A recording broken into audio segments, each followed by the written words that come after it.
محدثین نے لکھا ہے کہ خود نبی پاک صلی اللہ علیہ وسلم ارشاد فرماتے ہیں کہ 3 مرتبہ اللہ رب العالمین نے خواب میں مجھے عائشہ سے نکاح سے پہلے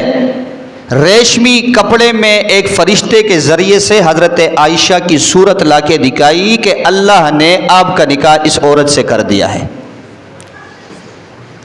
اس لیے حضرت مسروق رحمۃ اللہ تعالی علیہ جو حضرت عائشہ الصدیقہ رضی اللہ تعالی عنہا کے شاگرد خاص تابعی ہے،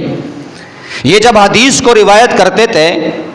تو حدیث روایت کرتے ہوئے فرماتے تھے حدثنی صدیقۃ ابن بنت صدیق، میں نے یہ حدیث سنی ہے صدیق کی بیٹی صدیقہ سے، وحبیبۃ رسول اللہ، اور رسول اللہ کی محبوبہ سے،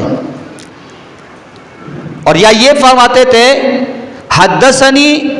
حبیبۃ رسول اللہ و امرأۃ السماء، کہ میں نے یہ حدیث اللہ کی نبی کے محبوبہ سے سنی ہے اور آسمانی عورت سے سنا ہے۔ تو حضرت مسروق اشارہ کرتے تھے کہ اللہ نے آسمان پر حضرت عائشہ کو نبی کے لیے زوجہ کے طور پر خود منتخب فرمایا ہے۔ تو فرشتے نے خواب میں آ کر اللہ کے نبی کو حضرت عائشہ کی تصویر دکھائی، صورت دکھائی کہ اس کے ساتھ آپ کا رشتہ ہوگا۔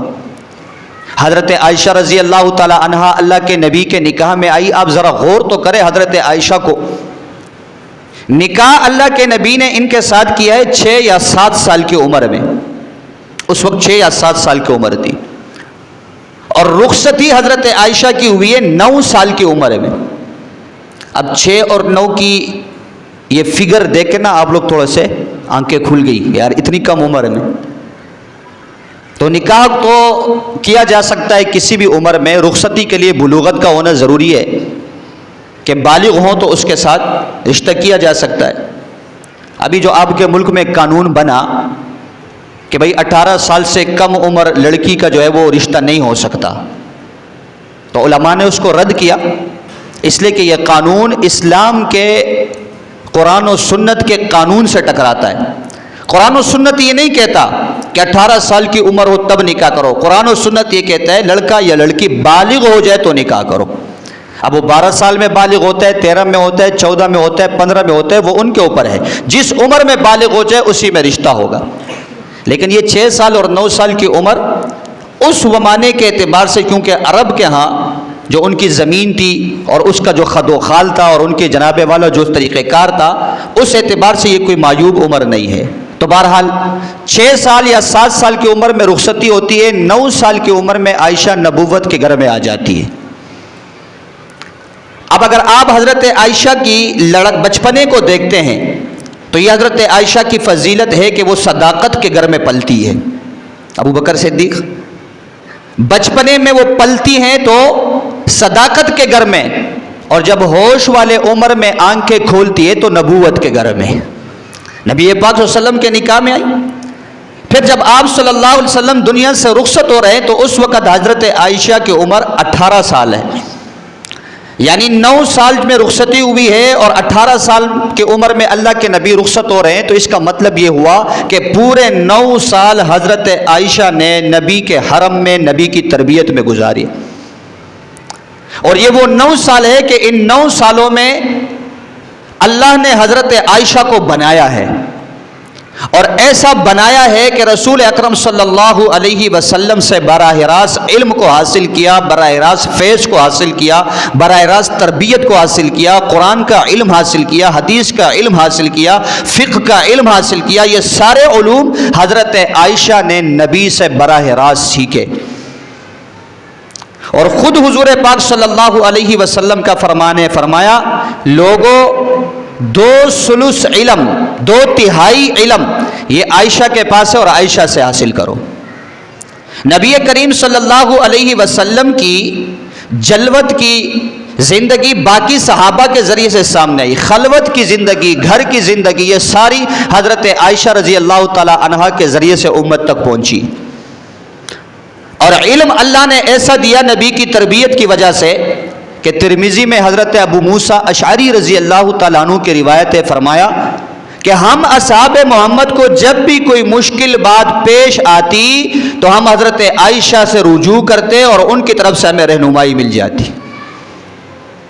مستدرک حاکم میں امام عطا بن ابی رباح رحمۃ اللہ تعالی علیہ مشہور عالم دین اور تابعی وہ فرماتے ہیں کہ میں نے لوگوں میں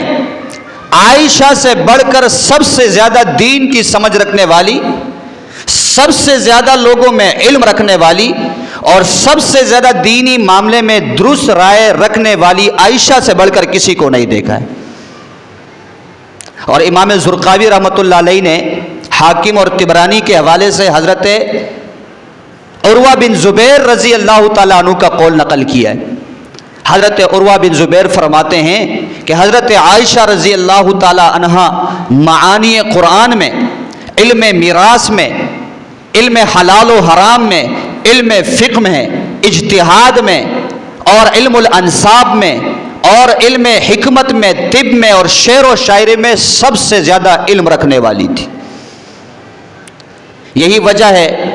کہ نبی کریم صلی اللہ علیہ وسلم سے جن صحابہ کرام نے کثرت کے ساتھ حدیث امت تک پہنچائی ہے، جن کو کثیر الروایہ کہا جاتا ہے، ان میں ایک حضرت عائشہ رضی اللہ تعالی عنہا کا نام نامی بھی ہے۔ فتح المغیث میں امام سخاوی رحمۃ اللہ تعالی علیہ نے حضرت عائشہ صدیقہ کی روایتوں کی تعداد جو نبی سے نقل کر کے امت تک پہنچائی ہے وہ 2210 ہے۔ کتنی بھائی؟ 2210 حدیثیں عائشہ نے نبی سے نقل کر کے امت تک پہنچائی ہے۔ اور مدارج النبوہ کے اندر لکھا ہے کہ حضرت عائشہ رضی اللہ تعالی عنہا کی ان 2210 روایتوں میں سے 174 روایتیں وہ ہے جو متفقن علیہ ہے، یعنی جس کو امام بخاری نے بخاری میں اور امام مسلم نے مسلم شریف میں، جو ہماری حدیث کی سب سے بڑی اور مستند کتابیں ہیں، 174 روایتیں ان دونوں حضرات نے متفقن علیہ ذکر کی۔ 54 روایتیں امام بخاری نے الگ ذکر کی ہے اور 68 روایتیں حضرت امام مسلم نے الگ ذکر کی ہے۔ 2210 روایتیں امت تک حضرت عائشہ صدیقہ نے پہنچائی۔ یہ حضرت عائشہ کی علمی فضیلت ہے۔ اور عملی میدان میں حضرت عائشہ کو دیکھو تو حضرت عائشہ رضی اللہ تعالی عنہا اپنی وقت کی بڑی عابدہ اور زاہدہ اور تہجد گزار نظر آتی ہے۔ نبی کریم صلی اللہ علیہ وسلم جب بھی تہجد کے لیے بیدار ہوتے تھے اور اپنے گھر کے اندر تہجد کی نماز پڑھتے تھے تو حضرت عائشہ بھی کھڑی ہو کر آپ کے ساتھ تہجد کی نماز پڑھا کرتی تھی۔ کبھی حضرت عائشہ رضی اللہ تعالی عنہا نے اپنی پوری زندگی حج کو قضا نہیں کیا، ہمیشہ حج کا اہتمام فرمایا۔ اور فرض نمازیں تو بڑی بات ہے، چاشت کی نماز حضرت عائشہ سے کبھی قضا نہیں ہوئی ہے۔ ہماری عورتیں تو چھوڑو، مردوں کو بھی پتہ نہیں ہے کہ چاشت کی نماز کون سے وقت میں پڑھی جاتی ہے اور کتنی اس کی تعداد ہوتی ہے اور کتنی اس کی فضیلت ہوتی ہے۔ حضرت عائشہ رضی اللہ تعالی عنہا نے اپنی زندگی میں کبھی چاشت کی نماز نہیں چھوڑی۔ اور روزوں کا ایسا اہتمام کہ حضرت عبد الرحمن رضی اللہ تعالی عنہ جو حضرت عائشہ رضی اللہ تعالیٰ عنہ کے بھائی ہے، وہ فرماتے ہیں کہ ایک دن سخت گرمی تھی اور یوم عرفہ تھا اور حضرت عائشہ نے عرفہ کے دن کا روزہ رکھا ہوا تھا 9 ذی الحجہ کا۔ تو گرمی اتنی تھی کہ بار بار پانی اٹھاتی تھی اور اپنے سر کے اوپر ڈالتی تھی، پانی اٹھاتی تھی اور اپنے سر پر ڈالتی تھی۔ تو میں نے کہا کہ آپ نے کیوں روزہ رکھا جب اتنی زیادہ گرمی ہے؟ تو حضرت عائشہ نے فرمایا کہ میں نے اپنے سرتاج جناب محمد الرسول اللہ سب کہہ دو صلی اللہ علیہ وسلم سے سنا ہے کہ جو عرفہ کے دن کا روزہ رکھے گا اللہ اس کے گناہوں کو معاف فرما دے گا، میں پھر کیسے روزہ نہ رکھوں؟ تو یہ حضرت عائشہ رضی اللہ تعالی عنہا کی زہد اور ان کی عبادت کا عالم ہے۔ پھر آپ صلی اللہ علیہ وسلم کو فطری طور پر حضرت عائشہ رضی اللہ تعالیٰ عنہ سے جو تعلق تھا اور جو محبت کا پہلو تھا وہ کسی اور زوجہ کے ساتھ نہیں تھا۔